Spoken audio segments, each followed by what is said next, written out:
are you finally able to save up some money, Melanie? What are you going to do with the money? Move into a new house? Which house are you thinking of buying? Did Kevin tell you all this? We haven't decided on a house yet, but we have begun our search for a new house. I had no idea that you had so much saved up. Kevin tells me that you have enough saved up that you don't even need to get a mortgage. I'm not going to be able to pay for the house in one lump sum, but I don't want to rely on a bank loan, which is why I've been working really hard to save up as much as I can. I see. So you are saving up to buy a new house. I thought that you were stingy, but I guess you had your reasons. I guess you could say that. I've always been frugal, so saving up wasn't all that difficult for me.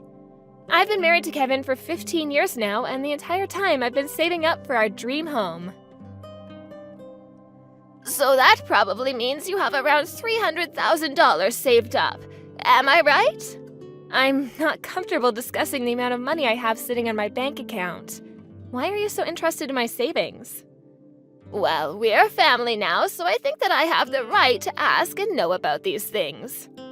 I suppose, but I was just thinking about how nice it would be for me to move into a new house as well. What do you say to living together? I'm sorry, but I plan to live in my new house with Kevin and no one else.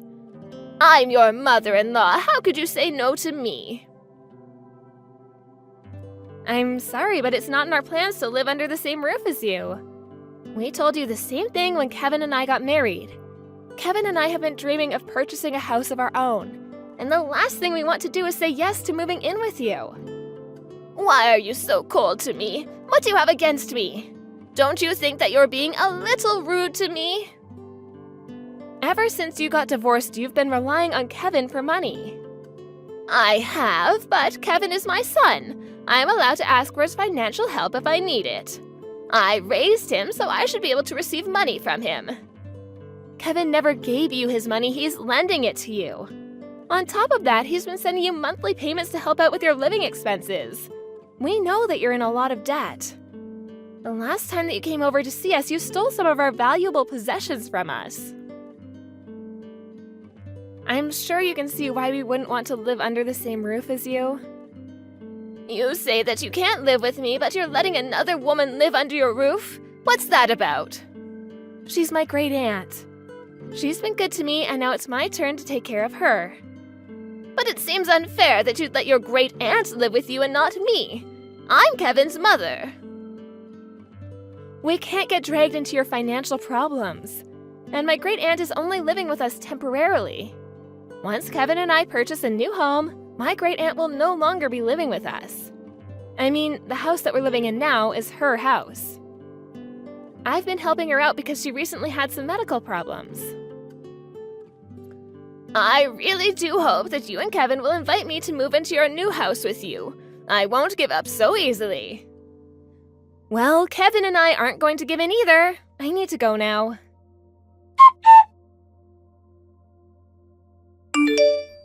Melanie, you're working today, right? Yes, that's right. Why do you ask? Well, my mother was acting stranger than usual. How so? Well, she says that she's coming over to the house now. I told her that you're at work, but she wouldn't listen. She says that even if you're not here, she'd be coming over anyway. Did she text you? No, she didn't. And this is the first time I'm hearing about it.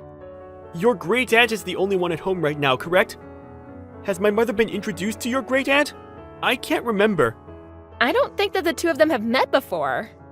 But I'm sure that my great aunt would let her into the house seeing as she's your mother. I hope that your mother doesn't cause any trouble. I don't trust her. I'm gonna give a call to my great aunt now. That would be the smart thing to do. I don't trust my mother either. I'm starting to get worried. I hope that your mother is on her best behavior today.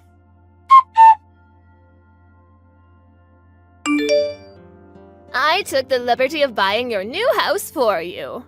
Excuse me? Why did you go see my great aunt today? What did you need? I already paid for the house. You have nothing to worry about. I didn't realize how easy it was to withdraw money from your account. I couldn't withdraw the entire amount in one go, so I went to the bank numerous times. The real estate agent allowed me to sign the contract for the house when I showed them the balance in your bank account. I'm going to need all the money in your account to pay for our new house. What in the world are you talking about? I know that you said you wanted a new house, but with the money you had, I could only purchase a second-hand property. Since I was the one that found this amazing house, I think that it makes sense that I live there with you and Kevin. I'm not quite following you. What is this about? How were you able to take my money and go buy a house? Once I figured out your passcode, it was all very easy. Thank you for saving up all that money. Do you realize how crazy you're sounding right now? If you really did what you claim, it means you stole from me and made a huge purchase. I don't understand why you're being so cavalier right now. I'm really grateful that you put in a lot of effort to save up all that money. I'm really looking forward to living in the house that I purchased with your money. You and Kevin are welcome to live with me if you'd like. How many times do I have to tell you that Kevin and I have no plans to live under the same roof as you? How did you get a hold of my bank book and card?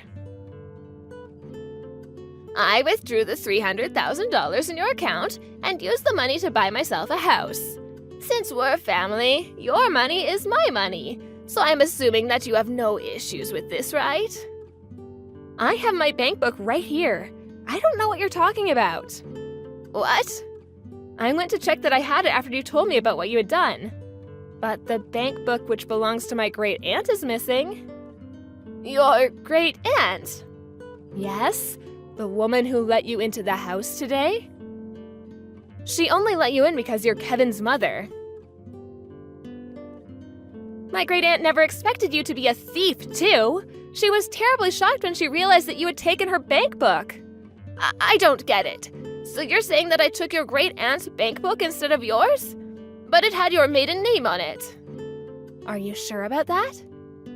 My first name is Melanie, and my great aunt's first name is Melania. People confuse our names all the time because they're so similar. I think that you took my great aunt's bank book and assumed that it was mine. Oh, you're right. What am I supposed to do now? Why does your great aunt have so much money? Well, I guess the money is mine now. Do you not understand the gravity of what you've done? You committed a serious crime and you will be punished. You do understand that, don't you? Look, it was an accident. I took her money thinking it was yours. I mean, we're all family, so I don't think that it's a crime. Even if we are family, that doesn't make it okay for you to steal our money. My great aunt is furious with you. Okay. She told me that she's going to get her money back from you, and she's going to make sure that you don't take any more money from her. Well, I need the money to pay for my new house. Well, it's not your money to take. You shouldn't be buying a house if you can't afford it. My great aunt was careless for writing down her passcode, but that doesn't give you the right to steal her money. You're absurd for thinking you could steal your family's money and spend it on something so big like a house. You're a criminal.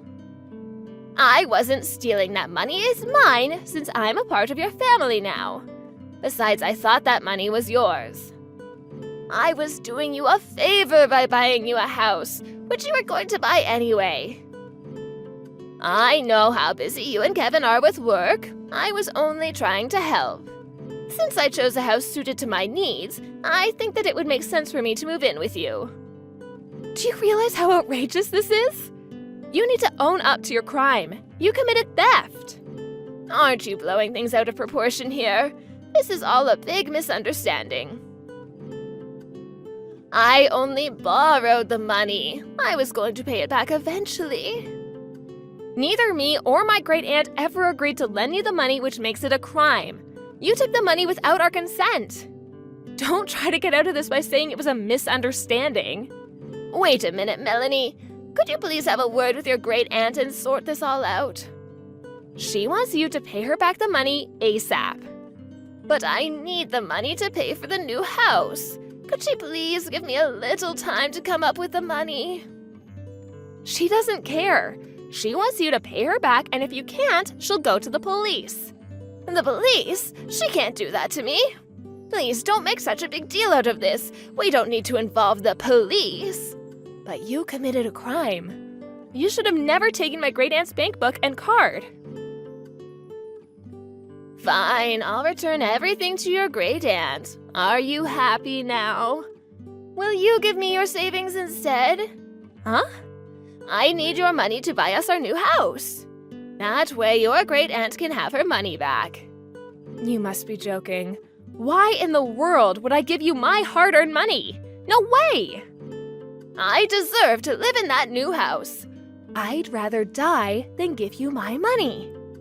Besides, I also bought a new house, so I don't have any savings left. Oh, so you already bought a house? Yes, we did. We didn't want to tell you because we didn't want you to think that you could move in with us.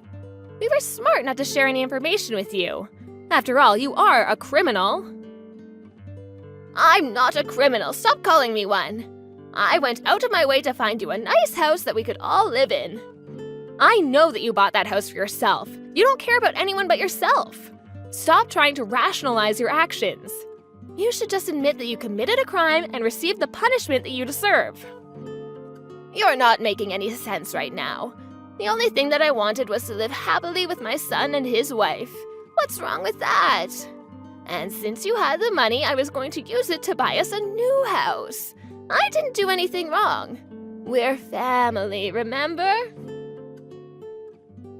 I don't consider you to be family, especially after what you did to my great-aunt. What? Neither Kevin or I agreed to live with you or give you any of our money. And we definitely did not ask you to go out and buy a house for us. What you did is a crime. Own up to it. To my great-aunt, you're just some thief that came into her house and stole her money. Some may consider what I did to be a crime, but that was not my intention and you know it. You know that I didn't do this on purpose. I don't know what your intentions were, but you committed a crime and you need to take responsibility for your actions.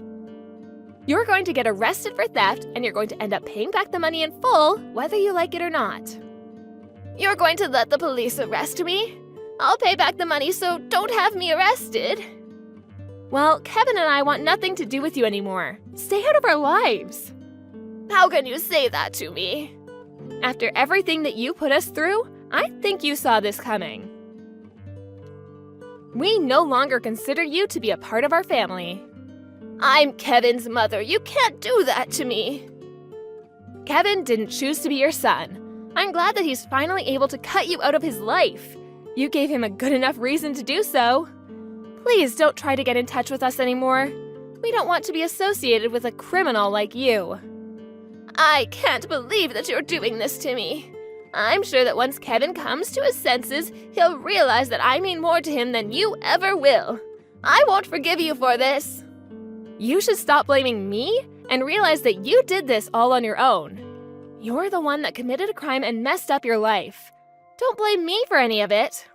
It was nice knowing you, Kaya. Goodbye.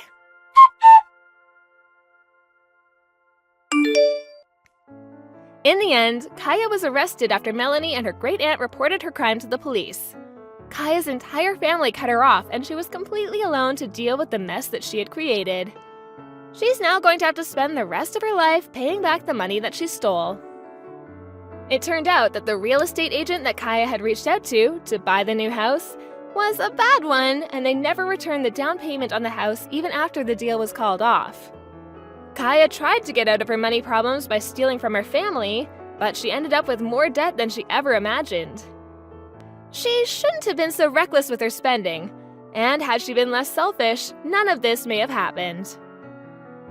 As for Kevin and Melanie, they moved into their new house and are living a happy and carefree life now that Kaya is out of their lives. No one knows what happened to Kaya after she came out of jail, but no one cares enough to want to help her out. Kaya will just have to deal with the problems in her life on her own. Kaya spent too much of her life taking from others and not appreciating it, so she will now have to suffer the poor choices of her past.